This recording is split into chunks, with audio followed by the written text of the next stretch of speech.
ગુજરાતમાં સ્થાનિક સ્વરાજની ચૂંટણીઓ નજીક આવી રહી છે, એવામાં ગુજરાતમાં મંત્રીમંડળના વિસ્તરણની અટકળો પણ ચાલી રહી છે. ત્યારે મુખ્યમંત્રી ભૂપેન્દ્ર પટેલ મંત્રીમંડળના વિસ્તરણની જાહેરાત કરે એવી શક્યતાઓ છે. આ દરમિયાન મંત્રીમંડળમાં કયા નવા ચહેરાઓને સ્થાન મળશે અને કયા નેતાઓ સાઇડલાઇન થશે તેની પણ ચર્ચાઓ ચાલી રહી છે. તો બીજી તરફ પક્ષપલટુ નેતાઓને મંત્રીમંડળમાં સ્થાન મળે તેવી શક્યતાઓ પણ વ્યક્ત કરવામાં આવી રહી છે.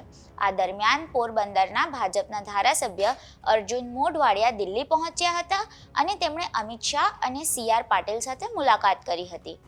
ધારાસભ્ય બન્યા બાદ મોઢવાડિયાની મુલાકાતથી અનેક અટકળો વહેતી થઈ છે. ગુજરાતના મંત્રીમંડળના વિસ્તરણની અટકળો વચ્ચે મોઢવાડિયાની આ મુલાકાતથી અનેક તર્ક વિતર્ક ઊભા થઈ રહ્યા છે.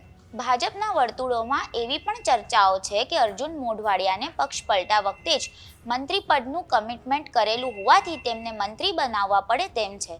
પોરબંદરથી જીતેલા અર્જુન મોઢવાડિયા સિનિયર નેતા હોવાથી તેમને કેબિનેટ મંત્રી બનાવવામાં આવે તેવી પણ શક્યતાઓ છે. ત્યારે ભાજપ પક્ષ પલટુ નેતા મોઢવાડિયાને મંત્રીમંડળમાં સ્થાન આપશે કે નહીં તે જોવાનું રહ્યું.